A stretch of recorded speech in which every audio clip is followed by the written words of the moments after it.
बच्चों, good evening. Excellent 2.0 में आपका स्वागत है। बेटा आज हम 12th क्लास कुमार मित्तल के जो न्यूमेरिकल्स कर रहे हैं बेटा उसको आगे कंटिन्यू कर रहे हैं। जैसा कि बेटा आप सबको पता है कि हमने अपने लास्ट वीडियो में 34 नंबर तक, क्वेश्चन नंबर 34 तक हमने देख लिया था। आज हम क्वेश्चन नंबर 35 करेंगे। तो बेटा इस सेशन को जल्दी से स्टार्ट करते हैं। क्वेश्चन नंबर 35 पढ़ते हैं। क्या कह रहा है क्वेश्चन नंबर 35? कह रहा है एक प्लैटिनम प्रतिरोध तापमापी में लगी कुंडली का प्रतिरोध 0 सेंटीग्रेड ताप पर 3 ओम है। ठीक है ना बेटा। उसके बाद कह रहा है तथा 100 सेंटीग्रेड पर प्रतिरोध जो हो जा रहा है बेटा 3.75 ओम है। किसी अज्ञात ताप पर इसका प्रतिरोध 3.15 ओम है नापा जाता है। तो अज्ञात ताप का गणना कीजिए। मतलब आपसे टी की वैल्यू पूछ रहा है बेटा, ठीक है ना, किस ताप पे प्रतिरोध 3.15 ओम होगा। ठीक है ना बेटा। तो सबसे पहले हम लिख लेते हैं बेटा क्या क्या गिवन है। ठीक है, तो हमने आपको क्या बताया कि क्या क्या दे रखा है, पहले हम लिख लेंगे क्वेश्चन नंबर 35। देखो बेटा बहुत इंपॉर्टेंट क्वेश्चन है। कह रहा है कि कितने सेंटीग्रेड पे बेटा T1 का मान दे रखा है बेटा T1 बराबर 0 सेंटीग्रेड पे बेटा 0 सेंटीग्रेड पे जो प्रतिरोध है बेटा उसका कितना ओम दे रखा है, 3 ओम दे रखा है।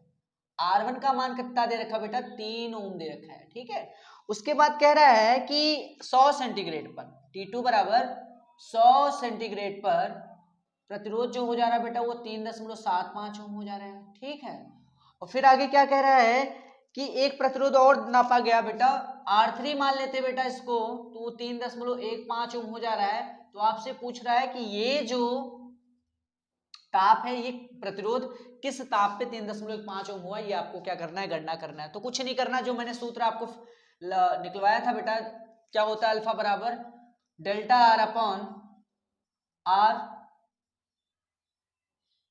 R1 इंटू डेल्टा टी कह सकते हो बेटा।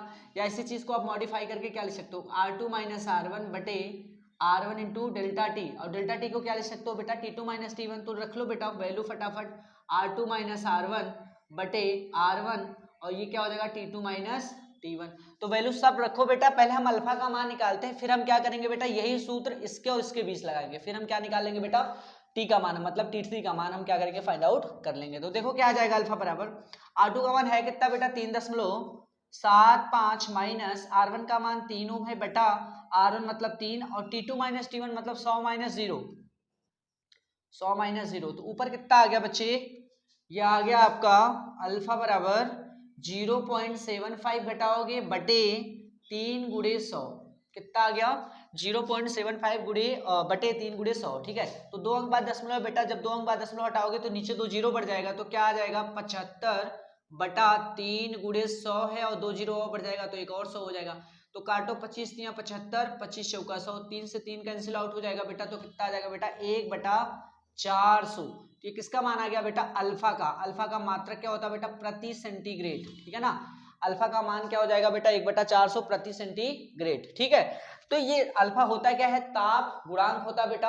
अब हमने क्या करना है, ये ताप फाइंड आउट करना है कि किस ताप पे ये प्रतिरोध 3.15 ओम हुआ है। तो जैसे यही सूत्र लगाएंगे बेटा, अब ये हमारा क्या हो जाएगा बेटा, अब इसको हम T1 मान लेंगे और ये क्या हमारा R1 हो जाएगा, ये T2 हो जाएगा और ये क्या हो जाएगा हमारा R2। नहीं, इसके बीच लगाएंगे बेटा, देखो ध्यान से कैसे। अब ये हमारा T1 है, ये R1 है, अब ये T2 हो जाएगा और ये R3 हो जाएगा। अगर इन दोनों के बीच लगाएं तो अल्फा बराबर, अल्फा का बराबर ये सूत्र लगाएंगे क्या, R2 माइनस R1 बटे R1 और कोष्टक में बेटा T2 माइनस T1, ये हो जाएगा। अल्फा का मान आपने निकाला कितना बेटा, ये निकाले हुए 1 बटा 400। ठीक है, बराबर R2 का मान कितना है बेटा, R2 का मान है बेटा ये वाला, R2 का काम कर रहा है। ठीक है बेटा, तो 3.15 माइनस R1 का मान कितना है 3 है बटे R1 का मान 3 और T2 माइनस T1, ये मतलब आपको निकालना है T1 का मान कितना है 0। तो ये हो जाएगा T2 माइनस, T2 की जगह आप लिख लो बेटा T3 माइनस 0। ठीक है बेटा, कोई दिक्कत नहीं है ना। अब इसको हम क्या करेंगे, सॉल्व करते बेटा। तो 1 बटा 400 बराबर, इसको सॉल्व करो तो 0.15 आ जाएगा और यहाँ क्या आ जाएगा 3T3 आ जाएगा। तो अब बेटा क्या है, 2 अंक बाद दशमलव लगाया है तो दशमलव हटाओगे तो 2 जीरो नीचे पड़ जाएगा। तो क्या हो जाएगा 1 बटा 400 बराबर 15 बटा 3 गुणे T3 इंटू क्या हो जाएगा बेटा 100। तो 2 जीरो से ये 2 जीरो कैंसिल हो जाएगा बेटा। इसका गुणा इधर कर लो आप, इसको काट लो पहले, 3 एक कम 3, 3 पचे 15। अब इसका गुणा कर दो, T3 का गुणा इधर, तो T3 बराबर आ गया 5 गुणे 4। तो 5 चौका 20 सेंटीग्रेड ताप पर बेटा प्रतिरोध कितना ओम हो गया बेटा 3.15 ओम हो गया। तो आंसर चेक कर लेते हैं बेटा, कितना ओम दे रखा है 20 सेंटीग्रेड, ठीक है ना, कितना ताप दे रखा है बेटा 20 सेंटीग्रेड। तो कुछ नहीं करना बेटा, बहुत इजी क्वेश्चन था, आपने इसको कर लिया होगा। पहले हमने क्या किया बेटा, ये दे रखा था सब, आपसे पूछा था ये तीसरा प्रतिरोध दे रखा था, तो आपसे ये पूछा था किस ताप पर ये प्रतिरोध इतना हुआ होगा, ठीक है। तो सबसे पहले हमें अल्फा का मान नहीं पता था, तो ये T1 था, ये R1 था, ये T2 था, ये R2 था। तो बेटा हमने ये सूत्र लगा के बेटा हमने किसका मान निकाल लिया, अल्फा। अब हमने क्या किया बेटा, स्टार्टिंग में ताप कितना था 0 सेंटीग्रेड, उसका प्रतिरोध 3 ओम था। बाद में बेटा किस ताप पर हमें नहीं पता, तो हमने फाइंड आउट किया, प्रतिरोध कितना हो गया 3.15 ओम। तो हमने क्या किया बेटा, यही सूत्र लगाया। लेकिन अब ये T1 तो है ही है, ये R1 है, लेकिन अब ये जो T3 है बेटा, ये किसका काम करने लगा, हमारा T2 का, और ये जो R3 है किसका काम करने लगा, R2 का। तो हमने क्या किया, वैल्यू पुट कर दिया, तो पता चल गया हमें कि किस ताप पर ये प्रतिरोध हुआ 3.15 ओम हुआ, ठीक है। तो फटाफट एक काम करो, नोट करो, अगला क्वेश्चन हम देखते हैं, क्वेश्चन नंबर 36, ठीक है बेटा। तो 36 क्या कह रहा है, पहले इसको आप नोट करो, उसके बाद हम 36 करते हैं। 36 क्वेश्चन नंबर 36 क्या कह रहा है, पढ़ते हैं 36। क्वेश्चन नंबर 36 कह रहा है कि एक कार्बन के तंतु का 0 सेंटीग्रेड पर प्रतिरोध 104 ओम है, इसके श्रेणी क्रम में किस प्रतिरोध का लोहे का तंतु जोड़ा जाए ताकि संयुक्त तंतु का प्रतिरोध ताप बदलने पर ना बदले। लोहे का प्रतिरोध ताप गुणांक दे रखा बेटा 0.0052 प्रति सेंटीग्रेड तथा कार्बन का दे रखा बेटा माइनस का 0.0003 प्रति सेंटीग्रेड है। तो बेटा आपसे पूछा है कि देखो क्वेश्चन में कह रहा है, पहले जो जो दे रखा है बेटा उसको हम क्या करते हैं, पहले मेंशन कर लेते हैं कि क्या क्या दे रखा है, ठीक है। तो क्या क्या दे रखा है बेटा, कार्बन, देखो दो तरह के तंतु दिए हैं, तो मान लेते हैं ये हमारा कार्बन तंतु है, मतलब कार्बन का चालक तार है कोई, ठीक है ना। ये क्या है बेटा, कार्बन तंतु है, ठीक है। और दूसरा क्या दे रखा है बेटा, लोहे का तंतु, तो ये मान लेते हैं आयरन का तंतु है, ठीक है बेटा, ये आयरन का तंतु हो गया, ठीक है। आपसे ये बोल रखा है कि 0 सेंटीग्रेड पर कार्बन के तंतु का 0 सेंटीग्रेड पर प्रतिरोध कितना है 104 ओम है। तो हम मान लेते हैं बेटा कि T1 बराबर 0 सेंटीग्रेड दे रखा है, उस पर जो प्रतिरोध है बेटा वो कितना ओम है, 104 ओम है, ठीक है। और उसके बाद आपसे ये कह रहा है कि इन दोनों को बेटा इस प्रकार जोड़ो श्रेणी क्रम में कि अब हम क्या करें, ताप बढ़ाएं लेकिन इसका प्रतिरोध ना बदले, ठीक है। जैसे इसको जोड़ोगे आप तो कुछ इस तरह से आप जोड़ोगे, तो ये हो गया हमारा बेटा कार्बन, और ये फिर आगे हम इसी में क्या जोड़ देंगे बेटा, आयरन का, ठीक है। तो अब ये क्या करो, जब इनका ताप आप बढ़ाओ तो इसका जो प्रतिरोध है बेटा क्या कह रहा है कि ताकि श्रेणी क्रम में किस प्रकार प्रतिरोध तथा लोहे का तंतु जोड़े ताकि संयुक्त ताप का प्रतिरोध ताप ना बदले। लोहे का प्रतिरोध ताप गुणांक दे रखा है और कार्बन का ताप गुणांक दे रखा है। तो देखो क्या कर सकते हैं बेटा, ये हमारा कार्बन का था, ये लोहे का, तो हमने इनको श्रेणी क्रम में जोड़ा। तो अब हम ताप बढ़ाएं तो किस ताप पर, ये बताना है आपको कि प्रतिरोध ना बदले, ठीक है ना बेटा। कि चलो देखो कैसे करते हैं बेटा, इसको एक तरीका है बेटा इसको करने का, क्या कर सकते हैं हम कि जो जो दे रखा है पहले लिख रखते हैं। तो यहाँ पे हमको दे रखा है कार्बन का अल्फा दे रखा है बेटा, कितना दे रखा है बेटा, माइनस का 0.0003 प्रति सेंटीग्रेड, और अल्फा दे रखा है बेटा लोहे का, तो बराबर क्या हो जाएगा बेटा 0.00 कितना दे रखा है इसका 0.0052, ठीक है बेटा, प्रति सेंटीग्रेड ये दे रखा है आपको। अब हम जानते हैं सूत्र के, जानते हैं बेटा क्या होता है हमारा सूत्र होता है बेटा अल्फा बराबर डेल्टा आर बटे R1 इंटू क्या बेटा डेल्टा टी कह सकते हो, ठीक है ना, इतना होता है। अब देखो हम क्या कर सकते हैं, अगर इसका हम इधर गुणा करें तो क्या हो जाएगा, इस पहले हम यहाँ लिखेंगे अल्फा कार्बन और आर का स्थान गुणा कर लेते हैं बेटा, गुणे R1 का मतलब क्या हो जाएगा, प्रतिरोध आ जाएगा बेटा कार्बन का, और इंटू बेटा डेल्टा टी बराबर क्या हो जाएगा डेल्टा आर, ठीक है। और इसको समीकरण नंबर क्या मान लें, एक। उसी तरह बेटा और इसमें सूत्र लगाते हैं लोहे वाले में, तो लोहे वाले में हम क्या करेंगे, लोहे वाला भी ऐसा बन जाएगा अल्फा लोहे का गुणे आर लोहे का, ठीक है ना, लोहे का प्रतिरोध गुणे बेटा डेल्टा टी और बराबर क्या हो जाएगा डेल्टा आर बचेगा। अब इन दो समीकरणों को हम क्या करेंगे, इक्वेट कर दें, मतलब ये इसके बराबर है तो ये इसके बराबर हो जाएगा। तो समीकरण 1 तथा 2 को जो हम सॉल्व करेंगे बेटा, समीकरण 1 तथा 2 से, तो क्या आ जाएगा बच्चे, देखो अल्फा कार्बन गुड़े आर कार्बन और गुड़े डेल्टा टी बराबर क्या हो जाएगा भैया, अल्फा लोहे का गुड़े आर, आपसे ये पूछा जा रहा है शायद, और गुड़े बेटा क्या, डेल्टा टी। तो ये डेल्टा टी क्या हो गया, कैंसिल आउट हो गया। तो अल्फा कार्बन कितना दे रखा है बेटा, माइनस में आपको रखना नहीं है, माइनस सिर्फ ये बता रहा है कि जो बेटा कार्बन तंतु है बेटा उसका ताप गुणांक क्या हो रहा है, ताप बढ़ाने पर घट रहा है और इसका क्या हो रहा है, बढ़ रहा है, इसलिए ये प्लस में और ये क्या है, माइनस में। तो ये केवल आपको चिन्ह के परिमाण के साथ रखना है, तो 0.0003 गुणे आर कार्बन का मान कितना दे रखा बेटा 104 बराबर अल्फा कितना बेटा लोहे का, तो कितना है बेटा 0.0052 गुणे, ये तो निकालना है आपको ना, आर लोहे का प्रतिरोध बेटा आपको निकालना है। तो देखो 4 अंक बाद इधर भी दशमलव है, 4 अंक बाद, तो दशमलव हटा दे तो इधर क्या बचेगा, 3 गुणे 104 और इधर क्या बचेगा बेटा 52 गुणे आर लोहे का। तो लोहे प्रतिरोध क्या आ गया लोहे का, आर लोहे का प्रतिरोध बराबर कितना हो जाएगा, 3 गुणे 104 बटा क्या बेटा 52, 52 दूना क्या हो गया 104 गुणा कर लो, 3 दूनी 6 ओम हो गया।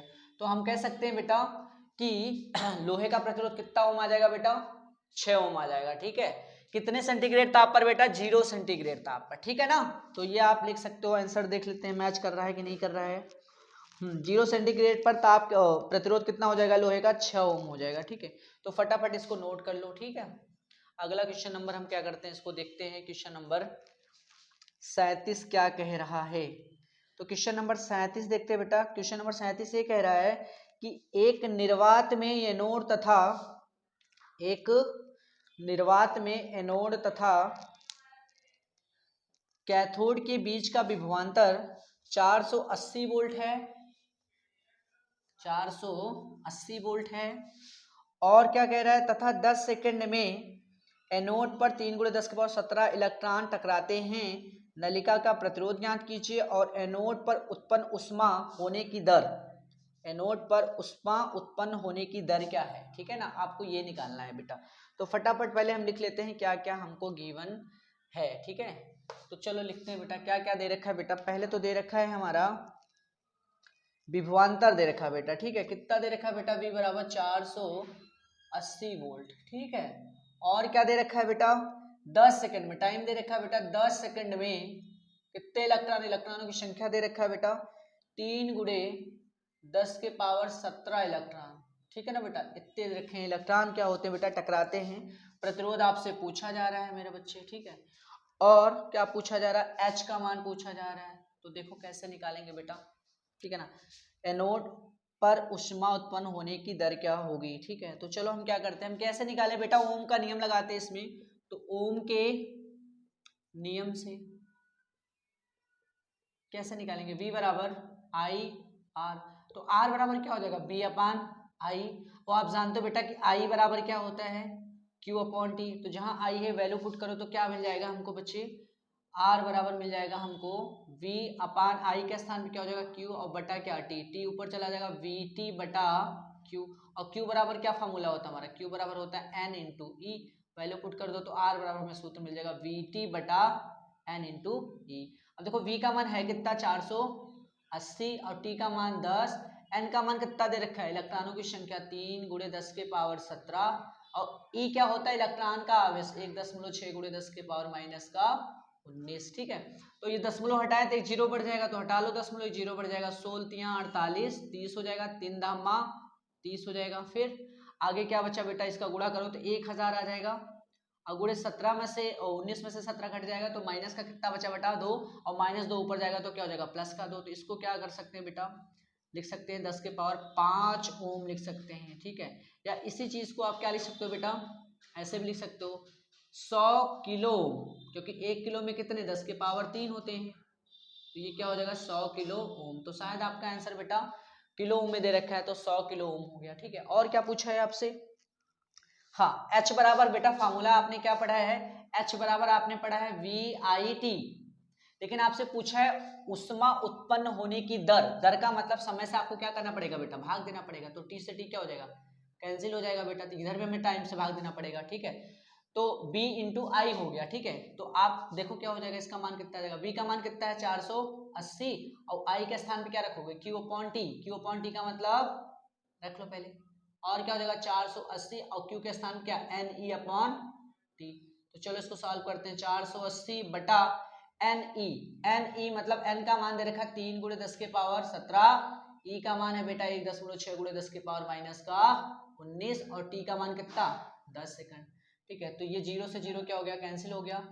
16 इसको गुणा कर लो, 16 48 10 कितना आ गया 48 गुणे 3 गुणे 1.6 और 19 में से 17 घट गया बेटा, कितना आ गया 10 के पावर माइनस का 2, ठीक है। तो अब गुणा कर लेते हैं बेटा कि 16 48, तो ये हो जाएगा 48 गुणे 4.8 और गुणे 10 के पावर माइनस का 2, ठीक है, जूल प्रति सेकेंड, ठीक है, जूल प्रति सेकेंड, ठीक है। गुणा कर लेते बेटा, आंसर कितना दे रखा है, अब गुणा करके हम देख लेते कितना आ रहा है भाई। हम गुणा कर लेते हैं 48 गुणे 4.8 और तो ये आ गया बेटा h का मान आपका 230.4 गुणे 10 के पावर माइनस 2, अब ये 2 हटाना है तो 2 अंक बाद दशमलव लिख दो यहाँ पे, तो 2.3 जूल प्रति सेकंड, ये आपका क्या हो गया बेटा आंसर हो गया। ये सूत्र मैंने पता पढ़ाया है आपको ना, ठीक है, h बराबर आपको पढ़ाया है VIT, लेकिन आपसे पूछा जा रहा है उष्मा उत्पन्न होने की दर,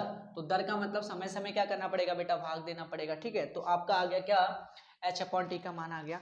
अगला क्वेश्चन क्या कह रहा है बेटा, अगला क्वेश्चन देखते हैं, कह रहा है कि एक बिजली का प्रेस का प्रतिरोध 44 ओम है, इसमें बहने वाली धारा का मान 5 एम्पीयर, तो सामर्थ्य पूछा है, पी का मान पूछा बच्चा, तो बहुत इजी क्वेश्चन है, देखो कैसे करते हैं इसको।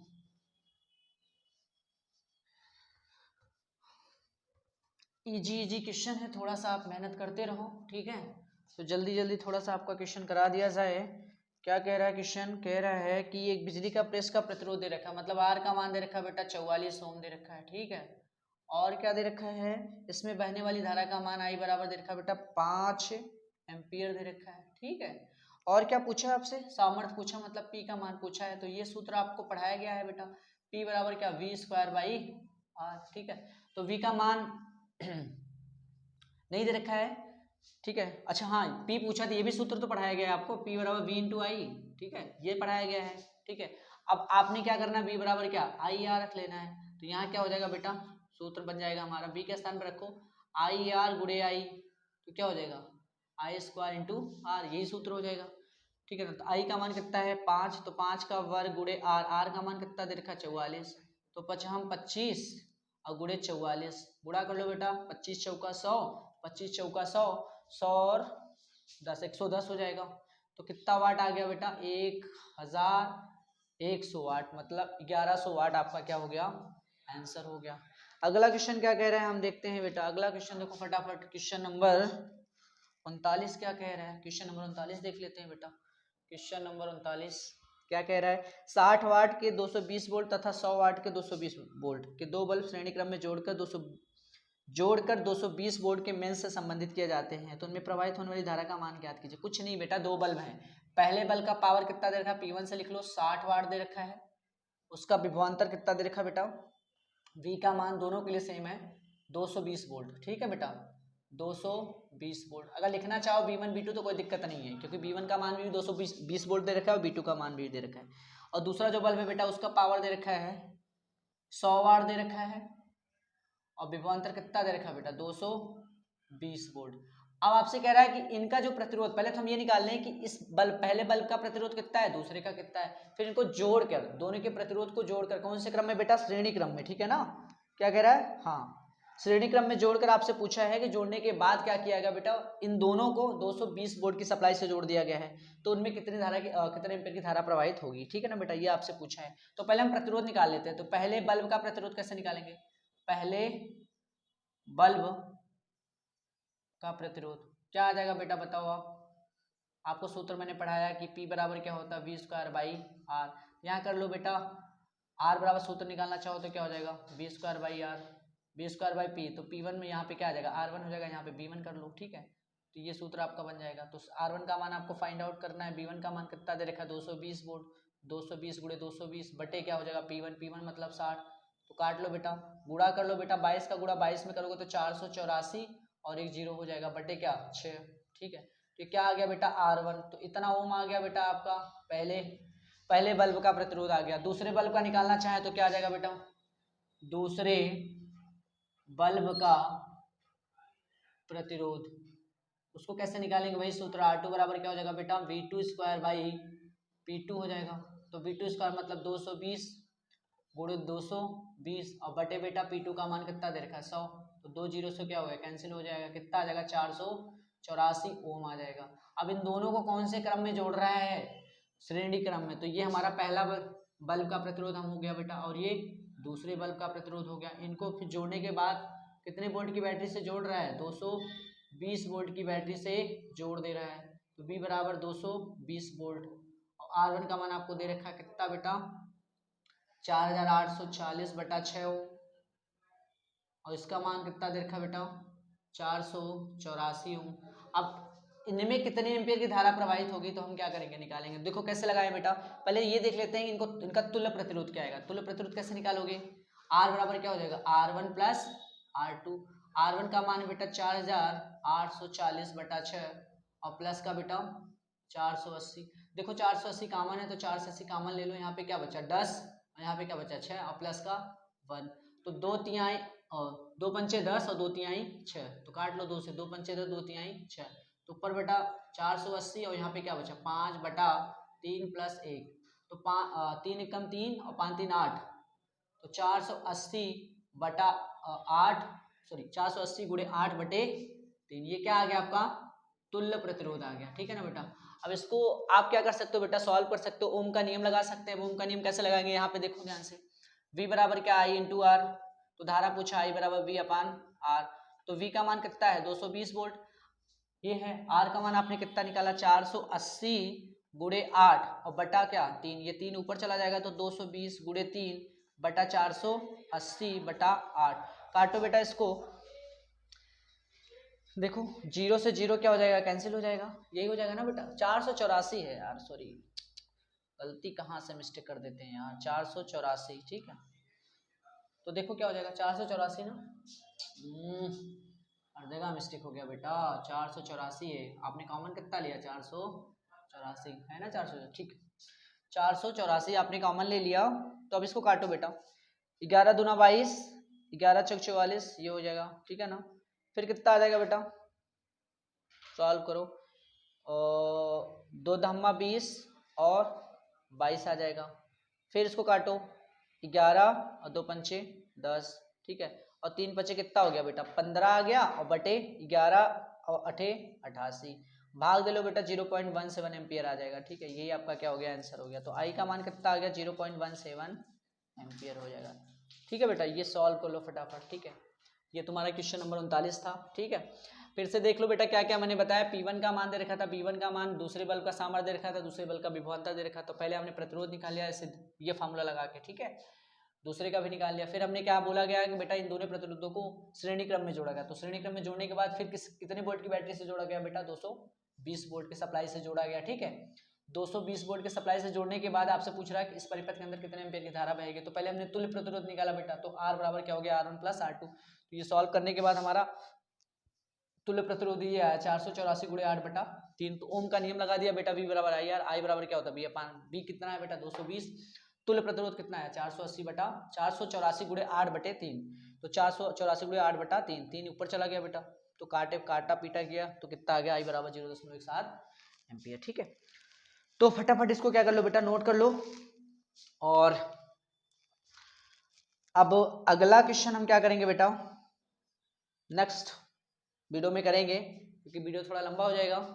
तो बस आज के लिए बस इतना ही करते हैं, ठीक है।